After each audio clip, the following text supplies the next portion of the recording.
तर आता आपल्याला पाहायचं आहे संसदीय कामकाज. संसदेमधला हा दुसरा एक आपण जर संसदेचा अभ्यास करताना दोन भाग आपण पाडले. एक संसदे संबंधाची सर्वसाधारण तरतुदी आणि त्यानंतर आपल्याला पाहायचं आहे ते आता संसदेच्या कामकाजाविषयी थोडी माहिती घ्यायची आहे. म्हणजे संसदेचं कामकाज कसं चालतं, तिथे मतदान कसं घेतलं जातं, तिथे एकंदरीत चर्चा कशी घडून येते, तर या सगळ्या बाबी आता आपल्याला यामध्ये पाहायच्या आहेत.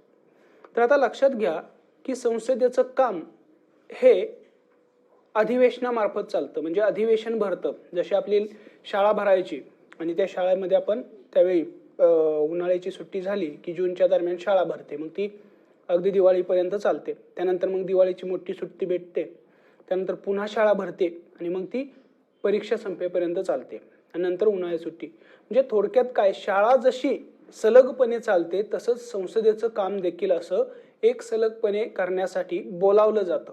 आपल्याला जसं 15 जूनला शाळा सुरू होणार आहे तर त्या दिवशी आपण हजर राहतो, त्या दिवशी आपल्याला सूचना देऊन बोलावलेलं असतं की 15 तारखेला शाळा भरेल.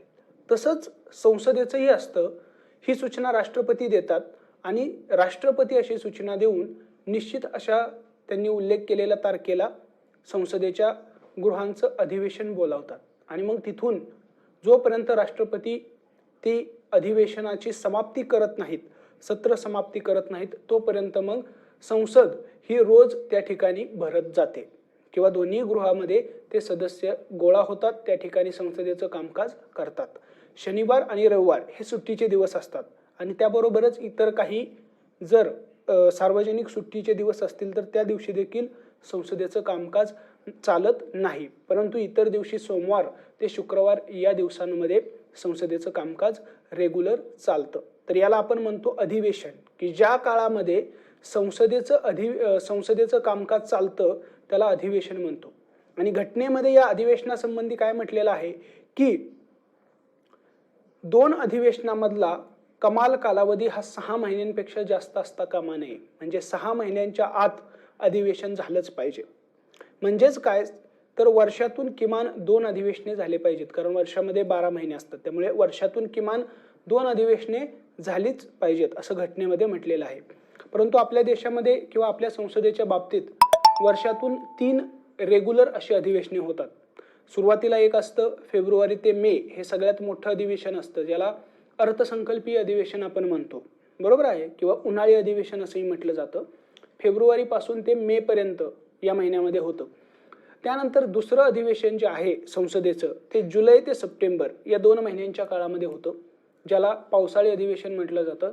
आणि सगळ्यात शेवटचं अधिवेशन असतं ते हिवाळी अधिवेशन, की जे नोव्हेंबर डिसेंबर महिन्यामध्ये होतं. तर अशी 3 अधिवेशने आपल्या संसदेची दरवर्षी पार पडत असतात. आणि अधिवेशन कोण बोलावतं? राष्ट्रपती. तसंच या अधिवेशनाची समाप्ती कोण करतं? तर ते देखील राष्ट्रपतीच करतात, हे लक्षात ठेवायचं. मग आता अधिवेशनानंतर बैठक हा एक प्रकार समजून घ्या. बैठक कशाला म्हणतो आपण?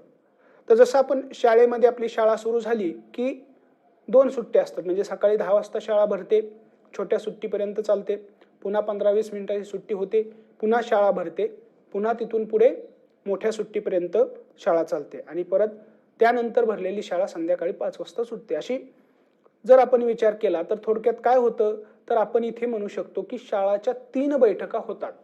सकाळी भरल्यापासून छोट्या सुट्टीपर्यंत एक बैठक, छोट्या सुट्टीपासून मोठ्या पर्यंत दुसरी बैठक आणि सगळ्यात शेवटी तिसरी. अशा जशा शाळेच्या या 3 बैठकी होतात तशाच संसदेच्या रोज जेव्हा कामकाज असतं त्या कामकाजामध्ये 2 बैठका रोज होतात. सकाळी 11 वाजता कामकाज संसदेचं सुरू होतं, 1 वाजेपर्यंत चालतं. 1 ते 2 या काळामध्ये जेवणाची सुट्टी आणि त्यानंतर 2 ते 6 असं दुसरी बैठक होते. म्हणजे लक्षात आलं, संसदेच्या अधिवेशन काळामध्ये कामकाज चालणाऱ्या प्रत्येक दिवशी 2 बैठका होतात. लक्षात आलं? तर याला आपण म्हणू शकतो बैठक. आता लक्षात आलं मग संसदेचं अधिवेशन काय आणि बैठक काय. आता 2 अधिवेशनामध्ये जो काही सुट्टीचा काळ असतो त्याला रिसेस असं इंग्लिशमध्ये म्हटलं जातं. म्हणजे पहिलं अधिवेशन सुरू झालं, आपण म्हटलं की फेब्रुवारी ते मे या दरम्यान अधिवेशन सुरू होतं आणि अधिवेशनामध्ये जे काही कामकाज आहे ते कामकाज संपल्यानंतर अधिवेशन संपल्याची सूचना देखील राष्ट्रपती काढतात आणि त्यानंतर त्या दिवसापासून संसदेचं अधिवेशन संपतं. आता जेव्हा राष्ट्रपती पुन्हा दुसरं अधिवेशन बोलावण्याची सूचना काढत नाहीत तोपर्यंत संसदेचं पुढचं अधिवेशन सुरू होत नाही. मग या 2 अधिवेशनामध्ये जो सुट्टीचा काळ असतो की ज्याच्यामध्ये संसदेचं कामकाज चालत नाही त्याला आपण म्हणतो रिसेस किंवा सुट्टीचा काळ. तर अशा पद्धतीनं अधिवेशन म्हणजे काय, बैठक म्हणजे काय आणि सुट्टीचा काळ मधला रिसेस म्हणजे काय हे आपण पाहिलं. मग आता आपल्याला 2 गोष्टी आता पाहायच्यात, त्या म्हणजे तहकुबी आणि सत्र समाप्ती म्हणजे काय. आता तहकुबी म्हणजे काय असतं की जी काही रेग्युलर संसदेचं रोज कामकाज चालतं 2 बैठकांमध्ये, त्या बैठकांमध्ये खंड पडणं किंवा त्या बैठकात काही काळासाठी तहकूब करणं, रद्द करणं त्याला म्हटलं जातं तहकुबी. आणि हे कोण करतं तर हे त्या गृहाचे पदाधिकारी करतात. म्हणजे लोकसभेच्या बाबतीमध्ये लोकसभेचे सभापती आणि राज्यसभेच्या बाबतीत राज्यसभेचे अध्यक्ष अशी तहकुबी करू शकतात. म्हणजे सभागृहाचं कामकाज चाललेलं आहे आणि मध्येच जर गोंधळ झाला, म्हणजे सभागृहामध्ये विरोधी पक्षांनी चर्चा करताना जर काही गोंधळ केला तर त्यावेळी सभागृहाचे जे अध्यक्ष आहेत, मग ते लोकसभेमध्ये सभापती असू द्यात किंवा राज्यसभेमध्ये अध्यक्ष, तर ते सभागृह तहकूब करण्याचा आदेश देतात आणि त्यावेळी मग ते सांगतील तेवढ्या वेळानंतर पुन्हा सभागृह सुरू होतं. मग या तहकुबीचे 2 प्रकार आहेत. एक म्हणजे निश्चित काळासाठीची तहकुबी की ज्यामध्ये स्पष्टपणे उल्लेख असतो की किती काळासाठी सभागृह तहकूब राहील म्हणजे बंद राहील. मग त्यामध्ये 1 तास, 2 तास, 1 दिवस, 2 दिवस किंवा काही आठवडे असा उल्लेख करून ते सभापती किंवा राज्यसभेचे अध्यक्ष सभागृह तहकूब करतात, तेव्हा त्याला निश्चित काळासाठीची तहकुबी आपण म्हणू शकतो. तर अनिश्चित काळासाठीची तहकुबी जी असते त्यामध्ये असा काळाचा उल्लेख केलेला नसतो की यानंतर किती काळानंतर सभागृह पुन्हा सुरू होईल असा उल्लेख केलेला नसतो. फक्त त्याचे लोकसभापती किंवा राज्यसभेचे अध्यक्ष हे अनिश्चित काळासाठी सभागृह तहकूब केलं जात आहे असं सांगतात आणि त्यानंतर जोपर्यंत ते पुन्हा सभागृहाचं कामकाज करण्यासाठी सदस्यांना बोलावत नाहीत किंवा सूचना देत नाहीत तोपर्यंत ते सभागृह तहकूब राहतं. तर अशा 2 पद्धतीनं ते सभागृहाची तहकुबी करू शकतात. म्हणून लक्षात ठेवायचं की अधिवेशन बोलावण्याचा अधिकार हा राष्ट्रपतींचा आहे, तर संसदेच्या गृहांचं जे रोजची बैठका चालू असतात त्या बैठका तहकूब करण्याचा अधिकार हा त्या गृहाच्या पदाधिकाऱ्यांचा आहे. मग ते सभापती असू द्यात किंवा अध्यक्ष असू द्यात. मग यामधला थोडा फरक ही आपण तुलना पाहूयात की तहकुबी आणि सत्र समाप्ती यांच्यामध्ये थोडी तुलना करूयात. तर पहिला मुद्दा हाच असेल की तहकुबी हे गृहाचे पदाधिकारी करतात, तर अधिवेशन समाप्ती जी आहे किंवा सत्र समाप्ती ज्याला आपण म्हणतो तर ते राष्ट्रपती अधिसूचनेद्वारा घोषित करतात. तर हे पहिला फरक. त्यानंतर तहकुबीचा संसदेच्या कामकाजावर काय परिणाम होतो, तर तहकुबी केल्यानंतर किंवा संसदेची बैठक तहकूब केल्यानंतर संसदेमध्ये जे काही कामकाज चालू होतं त्याच्यावरती काहीही परिणाम होत नाही. जेव्हा पुन्हा संसदेचं कामकाज सुरू होतं तेव्हा पुन्हा जे काही कामकाज सभागृहापुढे पेंडिंग होतं ते पुन्हा तिथून पुढे चालू होतं, त्याच्यावरती काहीही परिणाम होत नाही. सत्र समाप्तीच्या बाबतीत देखील असंच असतं. म्हणजे तिथेही सत्र समाप्ती घोषित झाल्यानंतर संसदेपुढे जे काही कामकाज शिल्लक राहिलेलं होतं ते पुन्हा जेव्हा नवीन अधिवेशन सुरू होईल तेव्हा ते कामकाज पुन्हा तसं जिथे थांबलेलं होतं तिथून पुढे सुरू होतं. म्हणजे त्याच्यावरतीही काही परिणाम होत नाही. तर हे लक्षात घेणं गरजेचं आहे. फरक एवढाच आहे की काही सूचना असतात की ज्या सत्र समाप्ती जर झाली तर पुन्हा मांडाव्या लागतात. त्या म्हणजे कोणत्या, तर विधेयकाच्या सूचना सोडून इतर ज्या काही सूचना असतात त्या अधिवेशन समाप्त झाल्यानंतर रद्द होतात. त्या जर सूचना पुन्हा मांडाव्या लागतात. म्हणजे समजा तुम्हाला गृहामध्ये एखादा प्रश्न विचारायचा असेल एखाद्या सदस्याला तर त्यासाठी आधी सूचना द्यावी लागते. कोणाला का, तर त्या गृहाचा जो अध्यक्ष आहे सभापती असेल त्याच्याकडे सूचना द्यावी लागते की मला हा प्रश्न विचारायचा आहे आणि त्यानुसार मग तुम्हाला ते अध्यक्ष वेळ ठरवून देतात की तुम्ही या दिवशी हा प्रश्न विचारा. मग ही जी काही सूचना तुम्ही दिलेली आहे ती सूचना पेंडिंग असताना जर समजा अधिवेशन जे आहे ते अधिवेशनाची सत्र समाप्तीच राष्ट्रपतीने घोषित केली, आता 2 महिन्यानंतर पुन्हा अधिवेशन सुरू झालं, त्यावेळी मात्र तुम्हाला जो प्रश्न विचारायचा होता त्याची सूचना नव्याने मांडावी लागेल. तर अशा पद्धतीच्या वेगवेगळ्या सूचना असतात गृहामध्ये. त्या सूचना नव्याने मांडाव्या लागतात. परंतु तहकुबीच्या बाबतीत असं होत नाही. तहकुबी जेव्हा होते तेव्हा पुन्हा सभागृह तहकुबीनंतर सुरू होतं तेव्हा पुन्हा नवीन सूचना मांडण्याची गरज नसते. एवढाच फरक तहकुबी आणि या अधिवेशनाच्या समाप्तीमध्ये आहे. बाकी बाबतीत सेमच आहे. तहकुबीमुळेही कोणत्याही कामकाजावर परिणाम होत नाही आणि सत्र समाप्तीमुळे देखील कोणत्याही कामकाजावरती परिणाम होत नाही. फक्त सूचनांच्या बाबतीत होतो. त्याही सूचना कोणत्या? विधेयकाच्या सूचना सोडून विधेयक मांडण्याची जर सूचना असेल तर ती सूचना अधिवेशनाची सत्र समाप्ती केली तरी रद्द होत नाही. ती पुन्हा नव्याने मांडण्याची आवश्यकता नसते. त्या जशाच्या तशा कॅरी फॉरवर्ड होतात. पण विधेयक मांडण्याची सोडून इतर ज्या काही सूचना असतील तर अशा सूचना अधिवेशन संपल्यानंतर जेव्हा पुन्हा नवीन अधिवेशन सुरू होतं तेव्हा नव्याने मांडणं आवश्यक असतं किंवा नव्याने मांडाव्या लागतात. तर हे लक्षात घेणं गरजेचं आहे. हा होता फरक सत्र समाप्ती आणि तहकुबी मधला. यानंतर आपल्याला पुढचा मुद्दा पाहायचा आहे तो म्हणजे लोकसभेचं विसर्जन. आता लोकसभेचं विसर्जन जे आहे हाही एक अशाच प्रकारचा घटक आहे की यामध्ये काय होतं. पण यामध्ये राष्ट्रपती लोकसभेचं विसर्जन करतात तेव्हा अस्तित्वात असलेली लोकसभा जी आहे ती रद्द होते. तिचे जे सदस्य आहेत त्यांचं सदस्यत्व रद्द होतं आणि पुन्हा नव्याने लोकसभेच्या निवडणुका घेऊन नवीन लोकसभा निवडून आणावी लागते. तर अशा पद्धतीनं लोकसभेचं विसर्जन करण्याचा अधिकार हा राष्ट्रपतींना आहे. तसंच लोकसभेचा 5 वर्षांचा कार्यकाळ संपल्यानंतर आपोआप लोकसभा विसर्जित होते. हे लक्षात घेणं गरजेचं आहे. म्हणजे सर्वसाधारण परिस्थितीत लोकसभा 5 वर्षानंतर आपोआप विसर्जित होते आणि जर 5 वर्षांच्या आधी विसर्जित करण्यात झाली असेल तर ती राष्ट्रपतींकडून केलेली असते.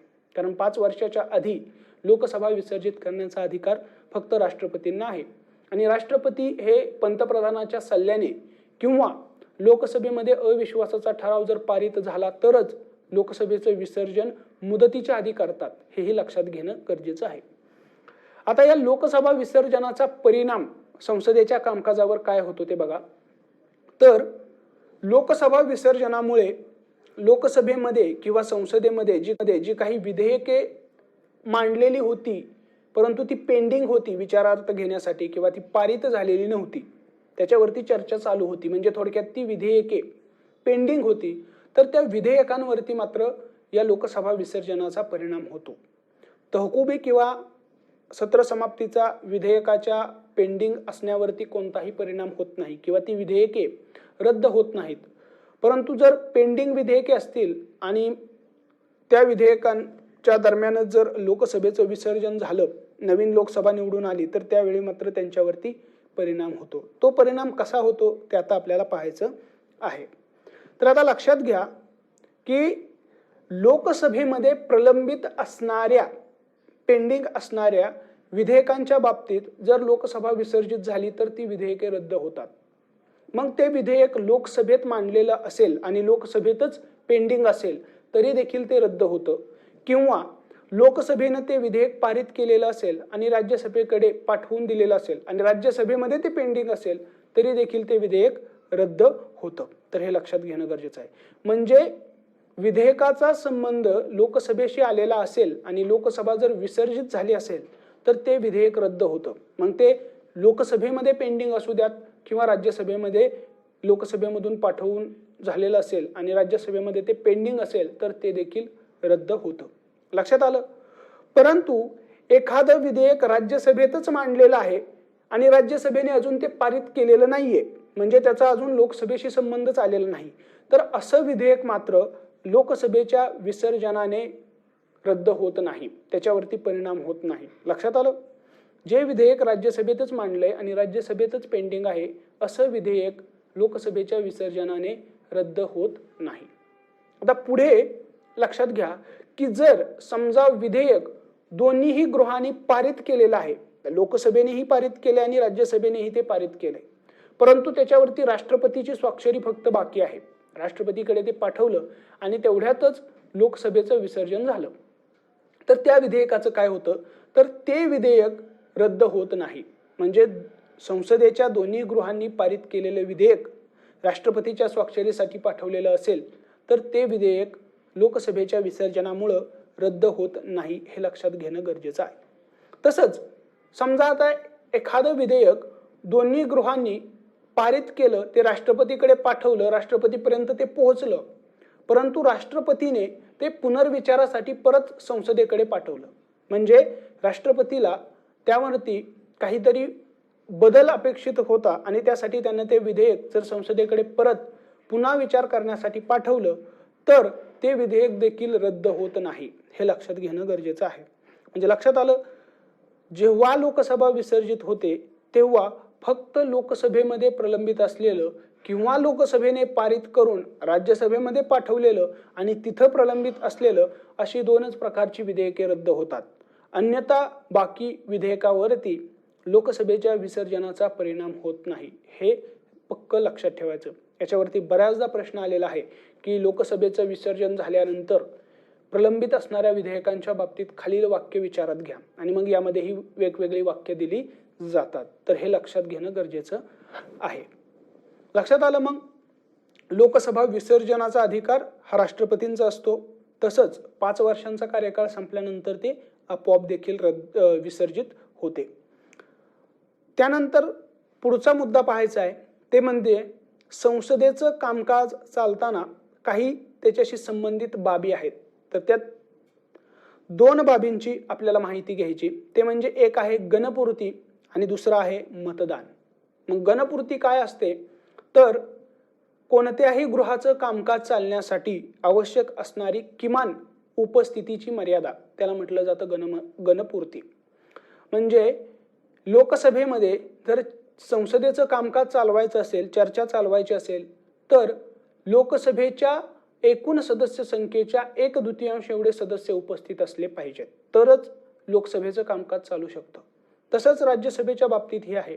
राज्यसभेमध्ये कामकाज चालवायचं असेल तर राज्यसभेमध्येही 1 एवढे सदस्य राज्यसभेच्या उपस्थित असलेच पाहिजेत, तरच राज्यसभेमध्ये कामकाज चालतं.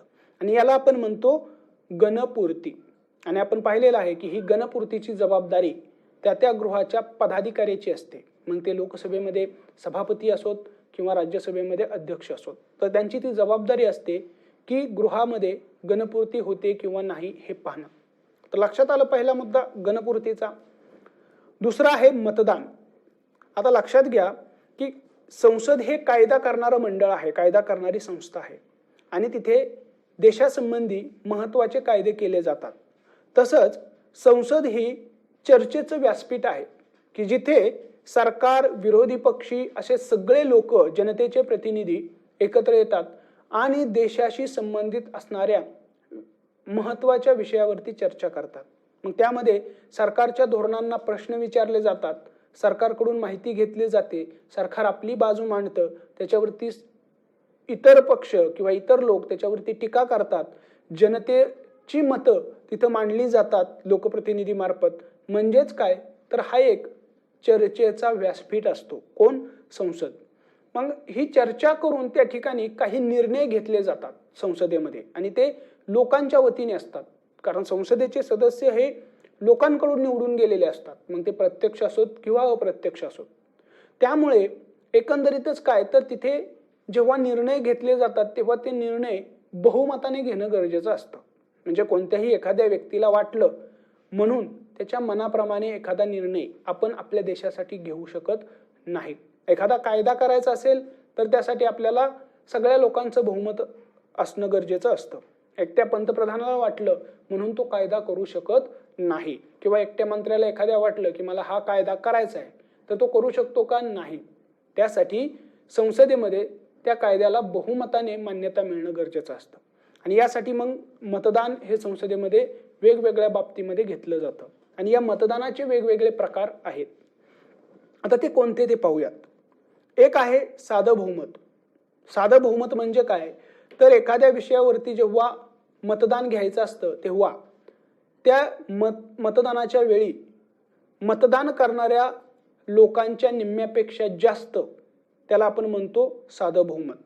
म्हणजे समजा एखादा विषय आहे आणि त्याच्यावरती मतदान घ्यायचंय आणि मतदान करण्यासाठी 100 लोक उपस्थित आहेत, तर त्या 100 लोकांमध्ये निम्म्यापेक्षा जास्त म्हणजे 51, तर 51 लोकांनी त्या विषयाला किंवा त्या निर्णयाला मान्यता दिली की तो निर्णय पारित झाला किंवा पास झाला, मान्य झाला असं आपण म्हणू शकतो. तर याला म्हणायचं साध्या बहुमताने घेतलेला निर्णय किंवा याला म्हणायचं साधं बहुमत. त्यानंतर गृहाचे बहुमत हा दुसरा प्रकार आहे. गृहाचे बहुमत काय, तर गृहाची एकूण सदस्य संख्या जेवढी आहे त्या सदस्य संख्येच्या निम्म्यापेक्षा एक जास्त. म्हणजे जसं राज्यसभेची सदस्य संख्या एकूण आहे 245, बरोबर आहे, तर त्या 245च्या निम्म्यापेक्षा जास्त जेवढा भरेल तेवढ्या लोकांनी त्याला पाठिंबा दिला किंवा एखाद्या निर्णयाच्या बाबतीत जर तेवढ्या लोकांचा पाठिंबा असणं गरजेचं असतं त्याला आपण म्हणतो गृहाचं बहुमत. म्हणजे गृहाची एकूण जी सदस्य संख्या असते त्या सदस्य संख्येचं बहुमत त्याला आपण म्हणतो गृहाचं बहुमत. साधं बहुमत म्हणजे मतदान करताना जेवढे लोक उपस्थित आहेत त्या लोकांचं बहुमत. मग त्याच्यामध्ये जर समजा राज्यसभेचे 245 सदस्य आहेत, आज एखाद्या विषयावरती चर्चा चालू आहे आणि त्याच्यावरती मतदान घ्यायचंय, परंतु 100 लोक उपस्थितच नाहीत, फक्त किती लोक उपस्थित आहेत 145. तर 145 लोकांचं मतदान घेताना त्यांच्यामध्ये जर आपण निम्म्यापेक्षा जास्त विचार केला, 145च्या निम्म्यापेक्षा जास्त साधारणपणे 73च्या आसपास बहुमत येतं, तर 73 लोकांनी त्या विषयाला पाठिंबा दिला की ते पारित झालं, तर याला आपण म्हणू साधं बहुमत. पण समजा गृहाचं बहुमत म्हणजे काय, तर 245च्या निम्म्यापेक्षा जास्त असले पाहिजेत की ज्याच्यामध्ये मग 123च्या आसपास तो आकडा येतो. तर 123 लोकांनी पाठिंबा दिला तरच तो विषय पारित होऊ शकतो. अशी तरतूद जेव्हा असते तेव्हा त्याला आपण म्हणतो आवश्यक असणारं गृहाचं बहुमत. लक्षात आलं, साधं बहुमत आणि गृहाचं बहुमत. यानंतर तिसरा प्रकार आहे ते म्हणजे विशेष बहुमत. हा प्रकार काय असतो बघा, आपल्या घटनेमधल्या महत्त्वाच्या तरतुदींच्या बाबतीत असं विशेष बहुमत आवश्यक असतं. म्हणजे तुम्हाला घटनेमध्ये जर बदल करायचा असेल, म्हणजे घटना दुरुस्ती करायची असेल तर असं विशेष बहुमत आवश्यक असतं. तसंच सर्वोच्च न्यायालय किंवा उच्च न्यायालयाच्या न्यायाधीशांना पदावरून जर बडतर्फ करायचं असेल तर त्यावेळी देखील संसदेच्या दोन्ही गृहामधला ठराव हा या विशेष बहुमतानं पारित होणं आवश्यक असतं. तर मग हे विशेष बहुमत म्हणजे काय, तर सभागृहाच्या एकूण सदस्य संख्येच्या निम्म्यापेक्षा जास्त किंवा निम्मे, तसंच उपस्थित राहून मतदान करणाऱ्या सदस्यांच्या 2/3 एवढं बहुमत त्याला आपण म्हणतो विशेष बहुमत. म्हणजे इथे 2 अटी पूर्ण करणं गरजेचं असतं. एक म्हणजे एखाद्या विषयाबद्दल निर्णय घेताना त्या निर्णयाला सभागृहाची जी एकूण सदस्य संख्या आहे त्याच्या निम्म्या लोकांनी पाठिंबा असलाच पाहिजे. ही अट पहिली पूर्ण झाली पाहिजे. म्हणजे राज्यसभेमध्ये 245 जागा आहेत तर त्याच्या साधारणपणे 123 लोकांनी पाठिंबा दिलाच पाहिजे, ही पहिली अट.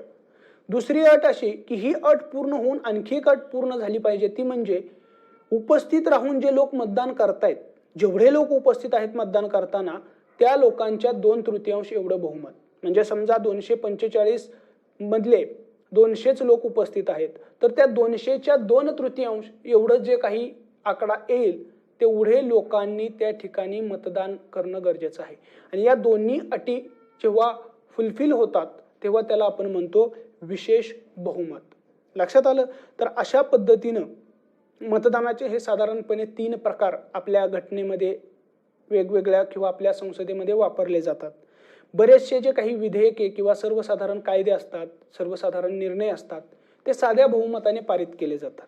तर काही महत्त्वाच्या विषयाच्या बाबतीत गृहाचं बहुमत आवश्यक असतं की जसं आपण पाहिलं, लोकसभेच्या सभापतीला पदावरून काढण्यासाठी गृहाचं बहुमत आवश्यक असतं. तसंच राज्यसभेच्या उपाध्यक्षाला पदावरून काढण्यासाठी देखील असंच राज्यसभेमध्ये गृहाचं बहुमत आवश्यक असतं. आणि काही खूप महत्त्वाच्या बाबींसाठी संसदेमध्ये विशेष बहुमत वापरलं जातं. जसं की घटनेमध्ये दुरुस्ती करायची असेल, राष्ट्रपतींना पदावरून काढायचं असेल, एखाद्या न्यायाधीशाला पदावरून काढायचं असेल तर विशेष बहुमताचा वापर केला जातो. तर असे मतदानाचे वेगवेगळे प्रकार आपल्याला संसदेमध्ये वापरलेले दिसून येतात. त्यानंतर आणखी एक छोटासा मुद्दा आहे तो म्हणजे संसदेची भाषा.